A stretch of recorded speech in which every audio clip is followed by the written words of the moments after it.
Masih membisikkan dengan diri suara bagai pelita hidup berkilauan bintang malam senyum angin sejuk seakan hidup mendapat dapat kutempuh dengan burung-burung pun bernyanyi, bunga pun tersenyum melihat kau hibur hatiku. Hatiku mekar kembali, terhibur simfoni, pasti hidupku kan bahagia. Burung-burung pun bernyanyi, bunga pun tersenyum melihat kau hibur hatiku. Hatiku mekar kembali, terhibur simfoni, pasti hidupku kan bahagia. Pasti hidupku kan bahagia.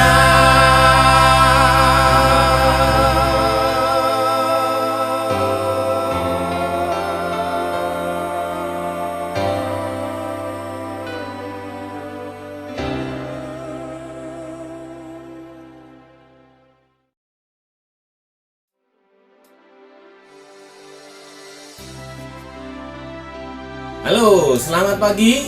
Bagaimana kabar kalian? Saya yakin kalian sehat selalu dan baik-baik saja dimanapun kalian berada, baik di rumah maupun dimanapun kalian berada. Tetap semangat. Materi kita hari ini yaitu mengenai pendudukan Jepang di Indonesia atau masa pergerakan nasional pada saat pendudukan Jepang di Indonesia. Dari lagu yang tadi saya nyanyikan itu menggambarkan bagaimana ketika Jepang datang ke Indonesia, bangsa Indonesia merasa senang, bangsa Indonesia merasa berbunga-bunga. Karena apa? Jepang seolah-olah menjadi penyelamat dari penjajahan. Tetapi apa? Itu hanya janji saja. Itu hanya propaganda Jepang saja terhadap bangsa Indonesia. Tidak usah banyak bicara, langsung disimak materinya ya.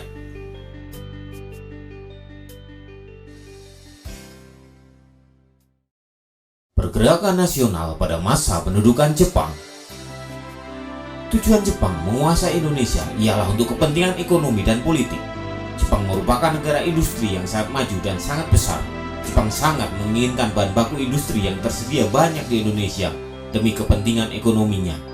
Peta di samping adalah gambaran gerakan tentara Jepang ketika masuk ke Indonesia. Terdapat 3 tempat penting pendaratan Jepang ketika masuk ke Indonesia: Tarakan, Palembang, dan Jakarta. 8 Desember 1941, Jepang melakukan penyerangan terhadap pangkalan militer Amerika Serikat di Pearl Harbor. Tanggal 11 Januari 1942, Jepang mendaratkan pasukannya di Tarakan, Kalimantan Timur. Jepang menguasai kota minyak Balikpapan pada tanggal 24 Januari. 16 Februari berhasil menguasai Palembang dan Batavia dapat dikuasai tanggal 1 Maret.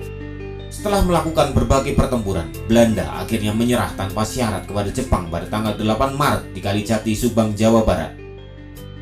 Kebijakan pemerintah militer Jepang. Jepang melakukan propaganda dengan semboyan 3A: Jepang Pemimpin Asia, Jepang Pelindung Asia, dan Jepang Cahaya Asia untuk menarik simpati rakyat Indonesia. Selain itu, Jepang menjanjikan kemudahan bagi bangsa Indonesia dalam melakukan ibadah, mengibarkan bendera merah putih yang berdampingan dengan bendera Jepang, menggunakan bahasa Indonesia, dan menyanyikan lagu kebangsaan Indonesia Raya bersama lagu kebangsaan Jepang, Kimi Gayo. Membentuk organisasi-organisasi sosial. Gerakan 3A dipimpin oleh Mr. Samsudin dengan tujuan meraih simpati penduduk dan tokoh masyarakat sekitar. Dalam perkembangannya, gerakan ini kurang berhasil, sehingga Jepang membentuk organisasi yang lebih menarik. Sebagai ganti gerakan 3A, Jepang mendirikan Gerakan Pusat Tenaga Rakyat atau disebut Putra tanggal 1 Maret 1943. Gerakan ini dipimpin tokoh-tokoh nasional yang sering disebut 4 serangkai, yaitu Soekarno, Muhammad Hatta, Yahya Haji Mas Mansur, dan Ki Hajar Dewantara. Gerakan ini cukup diminati oleh kalangan tokoh pergerakan Indonesia. Pemerintah Jepang kurang puas dengan kegiatan Gerakan Putra karena para tokohnya memanfaatkan organisasi ini untuk melakukan konsolidasi dengan tokoh perjuangan. Pada akhirnya, Putra dibubarkan oleh Jepang. Tahun 1944 dibentuk Jawa Hokokai atau Gerakan Kebaktian Jawa. Gerakan ini berdiri di bawah pengawasan para pejabat Jepang.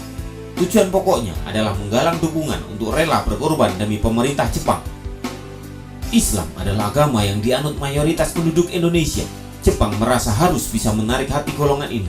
Maka tahun 1943, Jepang membubarkan Majelis Islam ala Indonesia dan menggantinya dengan Masyumi, dipimpin Kiai Haji Hasyim Asy'ari dan Kiai Haji Mas Mansur. Pembentukan organisasi semi-militer. Seinedan dibentuk pada tanggal 9 Maret 1943 dengan tujuan memberi bekal bela negara agar siap mempertahankan tanah airnya. Dalam kenyataannya, tujuan itu hanya untuk menarik minat rakyat Indonesia. Maksud sesungguhnya adalah untuk membantu menghadapi tentara sekutu. Fujinkai merupakan himpunan kaum wanita di atas 15 tahun untuk terikat dalam latihan semi-militer.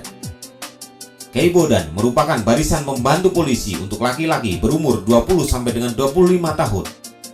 Heiho didirikan tahun 1943 merupakan organisasi prajurit pembantu tentara Jepang.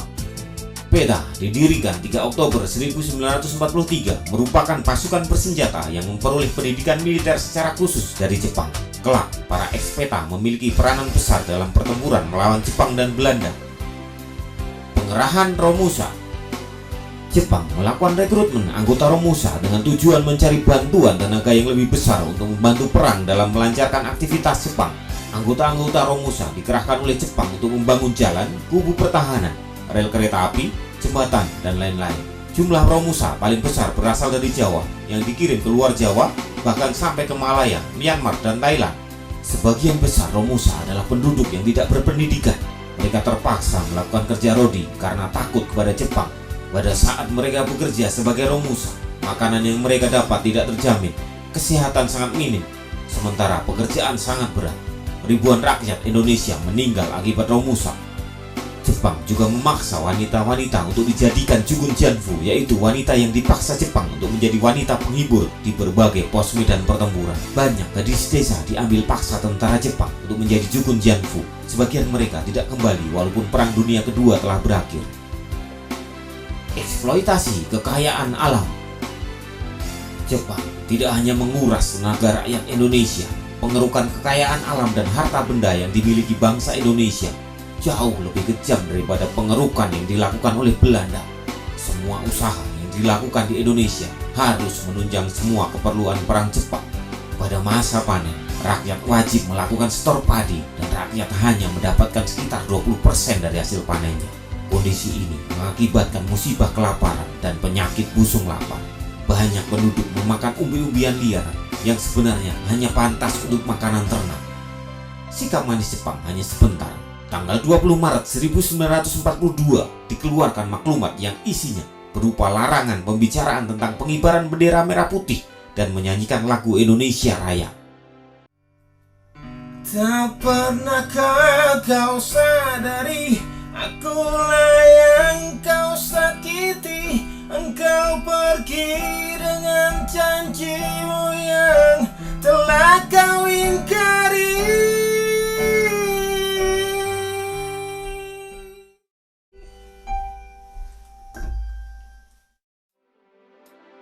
Nah, makin jelas kan?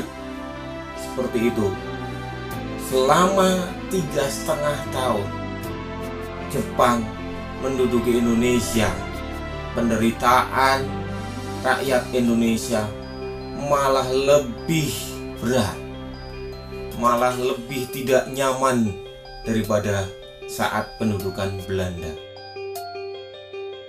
Kita lanjutkan materinya. Bagaimana usaha-usaha perjuangan bangsa Indonesia untuk lepas dari penjajahan. Sikap kaum pergerakan. Para pemimpin putra seperti Soekarno, Muhammad Hatta, Ki Hajar Dewantara, dan Kiai Haji Mas Mansur memanfaatkan putra sebagai sarana komunikasi dengan rakyat. Putra justru dijadikan para pemuda Indonesia sebagai ajang kampanye nasionalisme. Gerakan bawah tanah adalah perjuangan melalui kegiatan-kegiatan tidak resmi tanpa sepengetahuan Jepang. Mereka menggunakan tempat-tempat strategis seperti asrama pemuda untuk melakukan pertemuan-pertemuan. penggalangan semangat kemerdekaan dan membentuk suatu negara terus mereka kobarkan. Tokoh-tokoh yang masuk dalam garis pergerakan bawah tanah adalah Sultan Syahrir, Ahmad Subarjo, Sukarni, Maramis, Wikana, Chairul Saleh, dan Amir Syarifuddin. Perlawanan bersenjata. Perlawanan rakyat Aceh dipimpin Tengku Abdul Jalil. Perlawanan Singaparna Jawa Barat dipelopori oleh Kiai Haji Zainal Mustafa. Perlawanan Indramayu di Jawa Barat dari para petani dipimpin Haji Madrian. Kemudian ada perlawanan Peta di Blitar, Jawa Timur, merupakan perlawanan terbesar yang dilakukan rakyat Indonesia pada masa penjajahan Jepang. Perlawanan ini dipimpin Supriyadi, seorang Sodanko atau komandan peleton. Namun, perlawanan-perlawanan ini dapat dipadamkan oleh Jepang.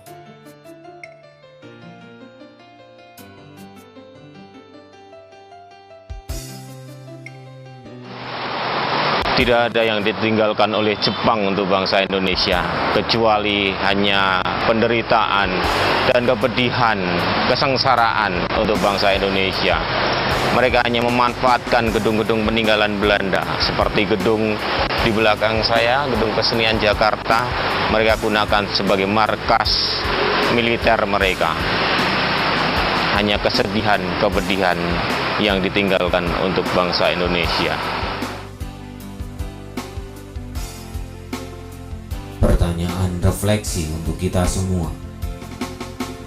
Di tengah keadaan negara yang seperti ini, apakah yang akan kita lakukan untuk orang-orang di sekitar kita, untuk negara ini? Apakah akan bersikap manis, tetapi dalam hati kita egois, menyimpan keinginan individualis untuk meraih kepuasan sendiri? Ataukah kita mau melayani dan peduli terhadap sesama demi keselamatan bangsa dan negara Indonesia tercinta ini? Sampai di sini perjumpaan kita untuk materi kali ini. Langsung saja tekan tombol like, kemudian boleh komen, dan yang pasti share, serta satu lagi subscribe. Karena apa? Semuanya gratis, tinggal pencet saja. Dan bagikan materi ini kalau kalian merasa materi ini berguna untuk kalian dan bisa berguna untuk teman-teman kalian. Supaya apa? Supaya channel ini bisa terus berkembang dan menghasilkan karya-karya yang menarik. Karena dukungan kalian akan terus memberikan semangat untuk berkarya. Sampai jumpa.